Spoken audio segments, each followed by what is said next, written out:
कार्यक्रम का नाम है श्याम सितारा। सितारा तो एक है, बाकी तो श्याम और ए है। हिंदी की स्वाचिक परंपरा को विस्तार और गहराई देने वाले डॉक्टर कुमार विश्वास को आप रूबरू सुनते हैं। मैं समझता हूँ कि एक अविस्मरणीय क्षण है।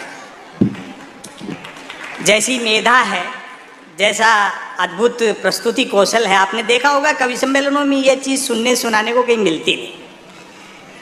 नीरज जी एक बात कहा करते थे कि कवियों की जिम्मेदारी है कि जो सामने सुनने बैठता है जब घर लौटे तो उसकी भाषा का स्तर पहले से ऊंचा होना चाहिए।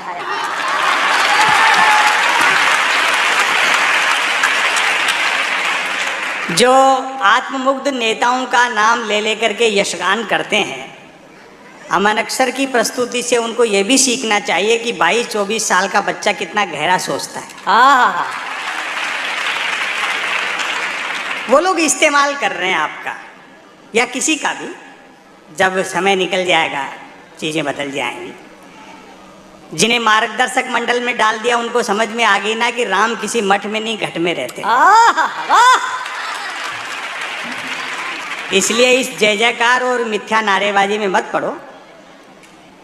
समय आपका बीत जाएगा और एक दिन झूठी जय जयकार करने वालों के भी समझ में आ जाएगी कि मोदी जी इंडिया को कितना भी डिजिटल कर दो, रोटी गूगल से डाउनलोड नहीं हो सकती।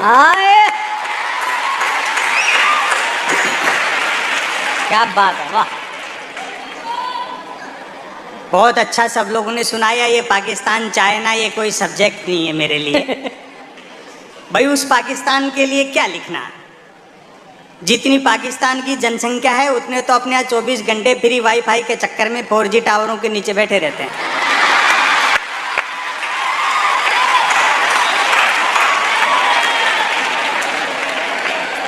और चाइना से युद्ध हुआ तो इस बार आर पार की होगी, 62 वाला हिंदुस्तान नहीं है। अपन जीतेंगे और उस खुशी में फिर चाइनीज पटाखे फोड़ेंगे। हरिशंकर परसाई जी ने लिखा कि देशभक्ति देवी देवताओं से सीखो। अच्छा, 33 करोड़ हैं। 1947 में देश का विभाजन हुआ, एक भी उस तरफ नहीं गया।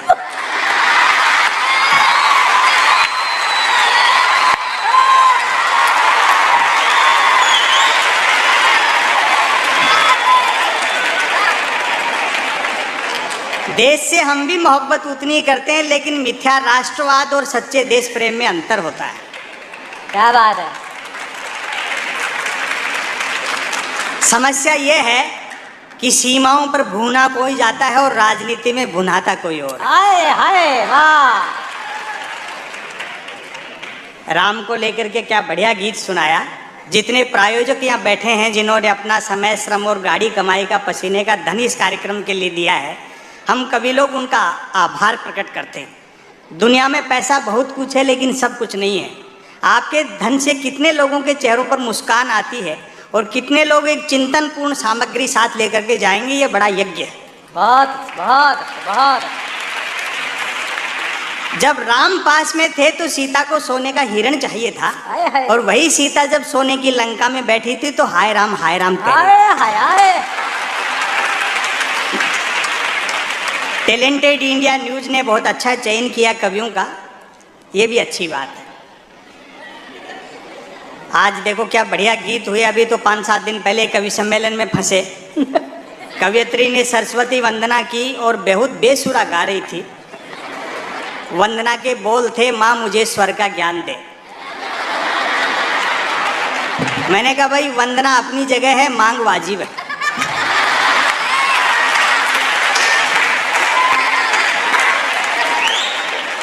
बहुत अच्छे। लोग कहते हैं संपत सरल जी, डॉक्टर कुमार विश्वास के संचालन में आपके 2-4 वीडियो क्या वायरल हुए, आजकल आप पैसा बहुत लेते हैं। मैंने कहा जी आने जाने का किराया और साथ के कवियों को सुनने का मेहनताना घटा दो तो बचता ही क्या।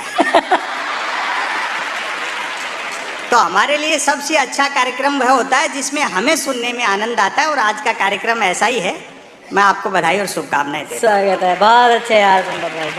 देश पर हमें भी उतना ही गर्व है और खुशी की बात है कि पिछले 4-7.5 साल में जो मेहनत हुई है, भारत फिर से विश्व गुरु होने में लगभग आउटर पर खड़ा है।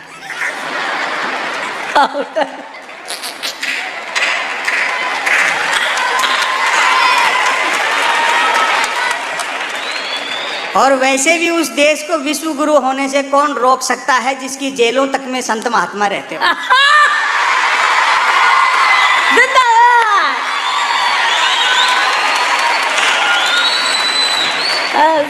संपत सरल, जबरदस्त हास्य का माहौल है, कहीं तनाव नहीं है। हाँ, वो तो उसके गीत की वजह से मेरी आंखें गीली हो गई, क्योंकि हम भी थोड़ा करुणा को जीते हैं। वो किसी शायर का एक शेर है ना कि हंसता हूँ आसपास के आंसू समेट कर, वो क्या खाक हंसेंगे जिन्हें रोना नहीं आता। आए हाय आए। वरना देश में बहुत जबरदस्त हास्य का माहौल है, एक तरह से हास्य का स्वर्ण काल चल रहा है। जिन्होंने अच्छे दिन का वादा किया था उनको उनका वादा याद दिलाओ तो खुद ही हंसने लगते।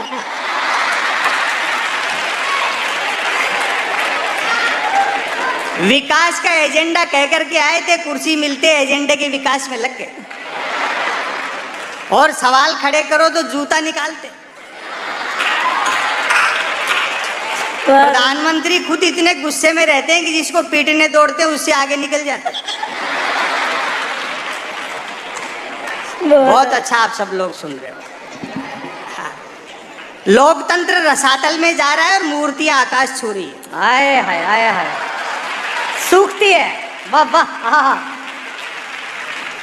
अभी तो कई लोगों ने मुझसे भी कहा कि साहब कुछ आप भी पॉपुलर हो गए, इन दिनों मूर्तियों का चलन का इस समय धूम धड़ाका चल रहा है, किसी चौराहे पे आपकी भी एक खड़ी कर देते हैं, लाख रुपए खर्च कर दो। मैंने कहा तू 50,000 दे, मैं खुद ही खड़ा हो जाऊं।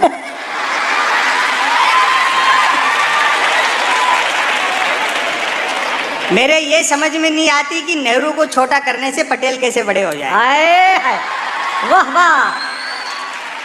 जिस सरदार सरोवर के तट पे पटेल की सबसे ऊंची मूर्ति लगी है, उस सरदार सरोवर परियोजना का शिलान्यास ही पंडित जवाहरलाल नेहरू ने किया। इसलिए अपने जनप्रतिनिधियों से सवाल करो और स्वस्थ लोकतंत्र और प्रजातंत्र की जो बुनियाद है उसको और मजबूत करो। अभी तो बीजेपी के एक सांसद ने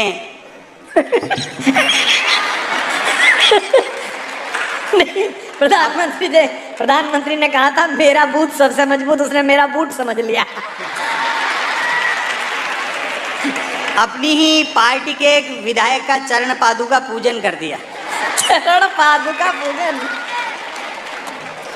तो ये कुमार विश्वास कह रहे थे, बोले भाई जी यहाँ भी काम में मजा नहीं आया, जूते की जगह खड़ाऊ होती तो रिजल्ट और बेटर रहता। हाँ। हाँ। मीडिया के लोग यहाँ बैठे होंगे, ये भी बहुत हंसा रहे हैं सर। ये तो अच्छा वेब पोर्टल का कार्यक्रम है, सुबह अखबार पढ़ दो तो हंस हंस के पेट दुख जाता है मेरा। अखबार में आप खबर पढ़ो, एक लाइन में व्यंग हो जाता है, आज भारत के प्रधानमंत्री भारत आएंगे।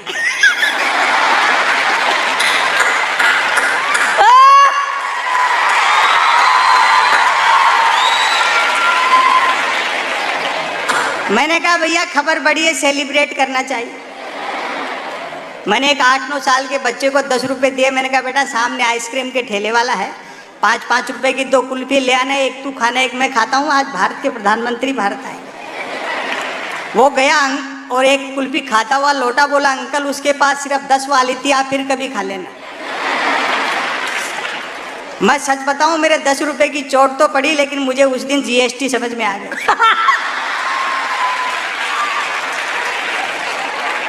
और व्यंग पर तालियां तो अब आपकी अब उठेंगी।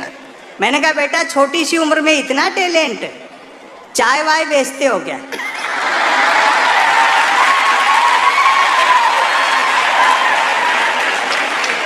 बोले नहीं अंकल मैं तो पढ़ता हूँ। आप जानते हैं ना अनपढ़ के लिए पॉलिटिक्स के अलावा कहीं स्कोप नहीं है। अच्छा है। मैंने कहा क्यों, साधु बाबा बन सकते हो, डेरा आश्रम खोल सकते हो, कथा प्रवचन कर सकते हो। इस बार जो बच्चे ने जवाब दिया आपकी मोहब्बत मिले, बोले अंकल वो तो और मुश्किल है, साधु बाबा बनने, डेरा आश्रम खोलने, कथा प्रवचन करने के लिए सिर्फ अनपढ़ होना ही काफी नहीं है, अज्ञानी होना भी जरूरी है।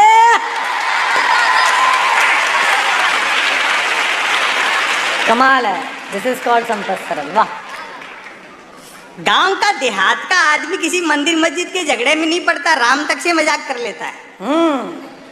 वो कुमार बाबू एक आदमी का घर था शमशान घाट के पास में और वो नई नई भैंस लाया। सुबह सुबह जैसे ही भैंस को दूहने बैठा, उधर से एक अर्थी आ गई, राम नाम सत्य है, राम नाम सत्य है। इतनी भीड़ और झूठे लोगों से राम का नाम सुन करके भैंस बिदक गई, लात मारा, दूध डुल गया, उस गरीब का नुकसान हो गया। वो जैसे ही दूसरे दिन फिर भैंस दूहने बैठा, उधर से फिर अर्थी आ गई, राम नाम सत्य है। उस गरीब का पहले दिन नुकसान हो गया था। उसने पहले जाकर के अर्थी वालों से पूछ लिया, क्यों भाई कल वाला लिए घूम रहे हो या कोई ताजा मार लाए?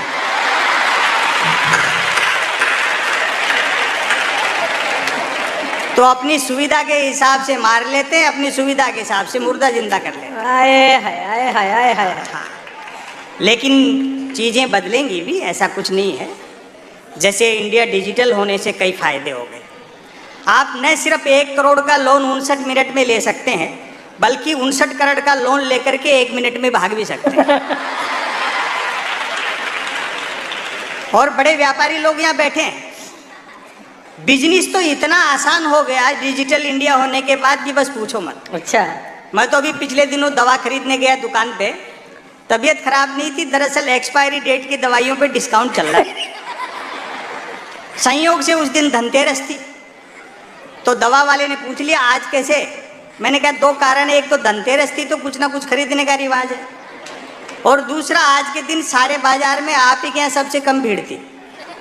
तो वो भी मजाक पे उतर गया, बोले यार सच कह रहे हो, तमाम दुकानों को देखते हुए, भीड़ को देखते हुए सोच रहे थे एक दिन के लिए हम भी दवा की दुकान के आगे बर्तन रख लेते तो 2 पैसे का बिजनेस ठीक से हो जाता।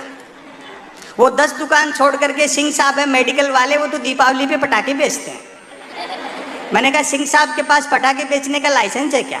बोलो लाइसेंस ही पटाखे बेचने का है, बिना लाइसेंस के तो वो दवाइयाँ बेच रहे हैं।